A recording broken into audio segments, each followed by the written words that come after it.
it's a little early for the 2025 hurricane forecast, but are there trends or factors that you've been watching that concern you regarding weather-related risks? Yeah, I'm not a weather person by any stretch of the imagination, but La Nina is obviously going to be a big deal. I mean, I know the hurricane season starts June 1. I live in Puerto Rico, as I mentioned earlier. Right. And it's all that the people I'm down here, professionals, are talking about is like, what's it going to look like? So there's obviously implications for the property insurers, obviously for the auto insurers. And, from the data we've seen, it's going to be no worse or no better. Don't hold me to that. It's very early on. But you Right. typically get what, 8, 9, 10 hurricane serious Yeah. ones every Mhm. year. And that's probably going to be the same going Okay. forward. It's just a matter of, we looking at the wildfires in California and now San Diego. These things happen so fast that you think you're prepared, and state governments and federal agencies find out maybe we weren't as prepared as we thought we were. So this may go back to what the new administration in Washington will do about funding FEMA. There's talk of Trump cutting budgets everywhere, right? Well, that would be a huge Right. mistake. Look what happened That's when they true. cut FEMA's budget. They had the issues in Western Carolina, Mhm. flooding there, and then it rolled over into LA and now San Diego with the wildfires. And there wasn't enough money, frankly, to Right. cover the Yeah. work they had to do. Mhm. And it's left to insurers. And I think the consumer even knows insurers are in over the heads right now and stuff like this on Mhm. weather-related events. Yeah. Yeah. What role can climate risk analysis play in helping to educate homeowners about the factors that could affect their homes or how they can even reduce some of those risks? And, we were talking about the wildfires. We've written a number of stories that there are certain things that homeowners can do to kind of Oh, reduce the sure. risk. You're never going to be able to totally wipe it out, but there are some things that you can do to kind of mitigate or help minimize your exposure in some cases. Yeah, So, yeah. what role does that play then?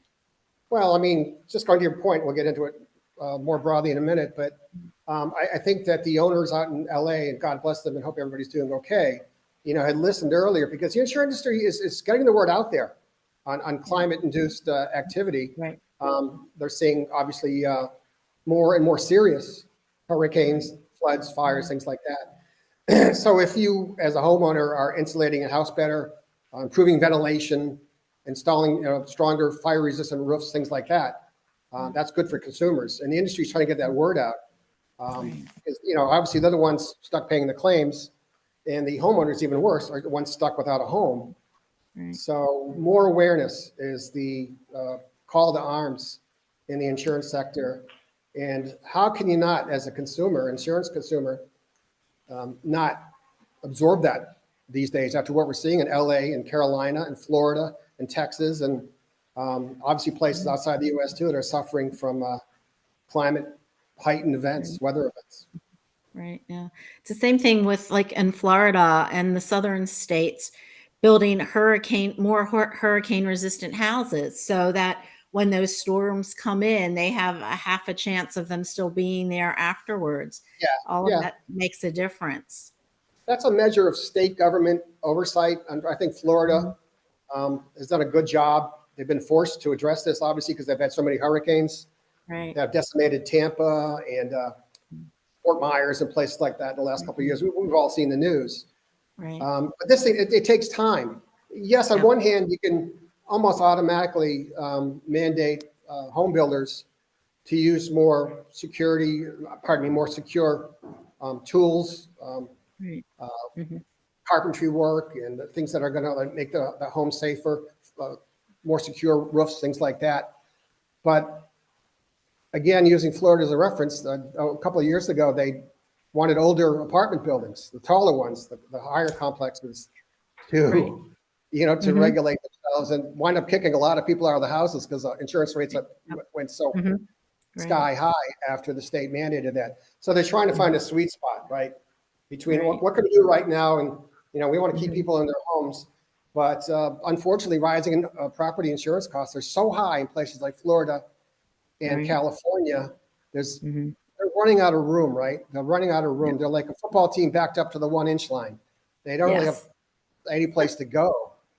Right. So some pretty smart people in the insurance industry are working with um, climate sensitive states like Texas or Florida, California Mhm. to figure these things out. But what's come out of these states so far hasn't really worked. California's reinsurance program is a good example of that. Like Yep. people are either ignoring it or they took it too late, or, Yep. I got a bargain basement plan and risk my house not going on fire. And look how that turned out, unfortunately. Right. Sad Yep. situation. Yeah. Very true. One of the other areas that we've seen a lot of changes is technology, especially with the use of AI and Gen AI. And that seems to really be changing the insurance ecosystem in a variety of ways.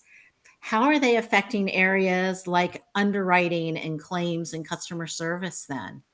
Well, I think they're making insurers more efficient. They're processing paperwork faster. They're using that term again. They're more discernible when they look at policy applications and can weed out risks they don't want to take, things like that. So it's that's really been one of the places, financial services in general, where AI has made a huge difference, right? A huge Yeah. difference for brokerage companies, insurance companies, a lot of the new fintech firms coming out. We've all heard their names, making it easier for consumers to Right. maybe not reach somebody on the phone quicker, but get an answer quicker through an AI Yes. bot about a policy question, things like that. But Very. when you flip the coin, AI works so fast and it's way ahead of Mhm. regulators, right? And I know that this is something that Trump's nominees for the SEC and for the financial service industry and the CFPB are saying we're looking at this right now. We've been looking at it for the last 2 years under the Biden administration. It's just Right. the technology is moving so quickly that there Yeah. is really not much in place to Right. halt. We talked about cyber criminals a minute ago. Halt people Mm. like that, or just keep the technology so far ahead of the consumer that they don't really understand, how to use it correctly.